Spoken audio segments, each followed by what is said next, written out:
Hara Hara Sankara Hara Hara Mahadeva. Friends, ஜாதகத்தில் சனியும் சந்திரனும் சேர்ந்து இருந்தால் இவங்க என்ன என்ன பிரமாதங்கள்லாம் என்ன நஷ்டங்கள் ஏற்படுத்துவார்கள். இதை விஷதோஷம்னு சொல்லிட்டு போயிருக்காங்க. விஷதோஷம்னா விஷமும் அமிர்தமும் ஒரு இடத்துல இருந்தால் அமிர்தம் என்ன ஆகிடும்? விஷமாக மாறிவிடும். இந்த மாதிரி ஜாதகர்கள் கெட்ட சித்திகளை அடைவார்கள். கெட்ட சித்தினா நீச்ச சித்திகள், மாந்திரம் தந்திரம் கெட்ட ரீதியாக பண்ணி ஒருத்தனை தொல்லை கொடுக்கறது, ஒருத்தனை டார்ச்சர் கொடுக்கறது. ஏன்னா இவங்க மற்றவனோட கெடுதலை பார்த்து சந்தோஷப்படுவார்கள். மற்றவன் சந்தோஷமாக இருக்கானா அதை பார்த்து சந்தோஷப்பட மாட்டாங்க. மற்றவன் ரொம்ப பாவம் டெரிபிளாக கிரைண்ட் ஆகுறானா அவனை அந்த அளவுக்கு சந்தோஷப்பட்டு ரசிப்பார்கள். அந்த மாதிரி ஒரு புத்தி, கேடு கட்ட புத்தியாக இவங்களுக்கு இருக்கும்.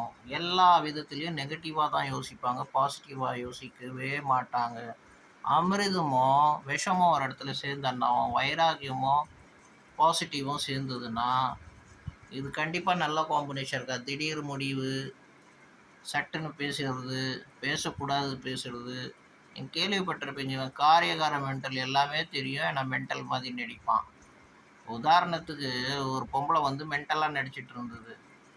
பட் அவன் பொண்ணு ஒளிஞ்சு பார்த்துருக்குது. யாரோ ஒரு தெரிஞ்சவங்க கடையில் போய் உட்காந்துருக்கு. அந்த கடைக்காரங்கிட்ட அவ்வளோ தெளிவாக பேசுது. அந்த ஆள் நான் சொல்கிறான், சுப்ரீம் கோர்ட்டு அட்வொகேட் கூட அவ்வளோ தெளிவாக பேச மாட்டான். அவ்வளோ சூப்பர்பாக அவ்வளோ எல்லா விஷயமா போச்சு. பொண்ணு பார்த்தோன்னே அப்படியே பிளேட்டை மாற்றிடுச்சு, மென்டல் மாதிரி பேசுது. அந்த ஆளுக்கு ஒன்றுமே புரியல. என்னடா நல்லா பேசிகிட்டு இருந்த லேடி டக்குன்னு லூஸ் ஆட்டம் பேசுது அப்படின்னு பார்த்தா அவன் பொண்ணு கண்டுபிடிச்சிட்டு போகிறான்னு பயந்துருக்கா. ஸோ இந்த மாதிரி இவங்கக்கிட்ட காணப்படும். அண்ட் ரொம்ப நெகட்டிவிட்டி உள்ள ஆளுங்களாக இருப்பாங்க. இந்த மாதிரி ஆளுங்கக்கிட்ட ரொம்ப ஜாகிரதையாக இருக்கணும். இவங்கள முறையாக வேறு மாதிரி நீங்கள் இவங்கள புரிய வச்சிங்கன்னா உங்களை பற்றியே இவங்க தவறாக பேச ஸ்டார்ட் பண்ணிவிடுவாங்க. உங்கள் பேரை கெடுக்க ஸ்டார்ட் பண்ணிவிடுவாங்க. அழுவோடு இவங்களுக்கு அட்வைஸ் பண்ணணும், அழுவோட விஷயத்த சொல்லணும். சொன்னால் மட்டும் தான் இவங்க எடுத்துப்பாங்க. இல்லை இவங்க சுயமாக எதனா வாழ்க்கையில் அடிபட்டாங்கன்னா அப்போ உங்கள் பேச்சை கேட்பாங்க. இல்லைன்னா அதோட கொஞ்ச நாள் கேட்பாங்க. அப்புறம் என்ன சொல்கிறது எல்லாம் எனக்கு தெரியும் போயான்னுவாங்க. ஹர ஹர மகாதேவாய சரணம்.